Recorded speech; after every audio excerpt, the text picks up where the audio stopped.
പ്രധാനമന്ത്രി ഒരു എംപിയെ തനിക്കൊപ്പം ഭക്ഷണം കഴിക്കാൻ വിളിക്കുമ്പോൾ രാഷ്ട്രീയ വ്യത്യാസങ്ങളുടെ പേരിൽ എംപി ആ ക്ഷണം നിരസിക്കണോ?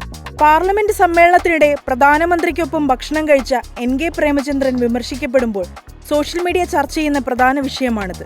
മോദിക്ക് തൊട്ടടുത്തായിരുന്ന് ഭക്ഷണം കഴിക്കുന്ന പ്രേമചന്ദ്രൻ എംപിയെ ഇടതുപക്ഷം രൂക്ഷമായി പരിഹസിക്കുമ്പോൾ ഇതിനെ ഇത്രയധികം വിമർശിക്കേണ്ടതുണ്ടോ എന്ന് മറ്റൊരു വിഭാഗം ചോദിക്കുന്നു. രാഷ്ട്രീയ എതിരാളികൾക്കൊപ്പം ഭക്ഷണം കഴിക്കുന്നത് അവരുടെ രാഷ്ട്രീയത്തിനുള്ള പിന്തുണയായി കാണണോ അതോ പ്രതിപക്ഷ ബഹുമാനമായി കണ്ടാൽ മതിയോ എന്നതാണ് ചോദ്യം.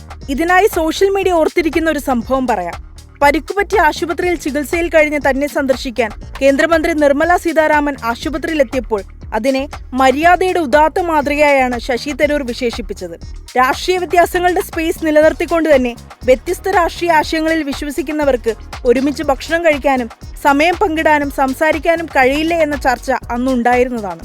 നയനാരുടെയും കരുണാകരന്റെയും എ.കെ. ആന്റണിയുടെയും ഉമ്മൻചാണ്ടിയുടെയും ഒക്കെ രാഷ്ട്രീയ എതിരാളികളോടുള്ള സ്വകാര്യ സ്പേസിലെ സമീപനം ഏത് വിധത്തിലാണെന്ന ചർച്ചയും അന്നുയർന്നു. എന്നാൽ ഇപ്പോൾ ഒരു വശത്ത് പ്രേമചന്ദ്രൻ എന്ന ശക്തനായ ഇടത് നേതാവാണ്, മറുവശത്ത് പ്രധാനമന്ത്രി മോദിയും പ്രേമചന്ദ്രൻ എംപിയും. ഒരുമിച്ച് ഭക്ഷണം കഴിക്കാൻ മോദി തെരഞ്ഞെടുത്തവരിൽ പ്രേമചന്ദ്രൻ ഉൾപ്പെടാനുള്ള കാരണത്തെയാണ് സോഷ്യൽ മീഡിയയിൽ പലരും അന്വേഷിക്കുന്നത്. പ്രതിപക്ഷ അംഗമായിരുന്നിട്ട് പോലും 10 വർഷത്തെ പാർലമെന്ററി ജീവിതത്തിൽ തന്നെയോ തന്റെ പാർട്ടിയോ പേരെടുത്ത് വിമർശിക്കാത്ത ഡിപ്ലോമസി കൊണ്ടാണ് പ്രധാനമന്ത്രി തന്റെ വിരുന്നിലേക്ക് പ്രേമചന്ദ്രനെ ക്ഷണിച്ചതെന്ന് സുഭാഷ് നാരായണന്റെ കമന്റ്. മോദി സർക്കാരിന്റെ വക്താവായ ഗവർണറെ ഓണത്തിനും വിഷുവിനും ഇഫ്താറിനുമൊക്കെ വിരുന്നിന് വിളിക്കുന്നവർ തന്നെയാണ് ഇപ്പോൾ പ്രേമചന്ദ്രനെ വിമർശിക്കുന്നതെന്ന് നടൻ ജോയ് മാത്യു ഫേസ്ബുക്കിൽ എഴുതി. പ്രേമചന്ദ്രൻ എംപിയെ ചായ കുടിക്കാൻ വിളിക്കാൻ എനിക്ക് തന്നെ പലപ്പോഴും തോന്നിയിട്ടുണ്ടെന്നും അപ്പോൾ പിന്നെ പ്രധാനമന്ത്രി ക്ഷണിച്ചില്ലെങ്കിലേ അത്ഭുതമുള്ളൂ എന്നും ജോയ് മാത്യു കുറിച്ചു.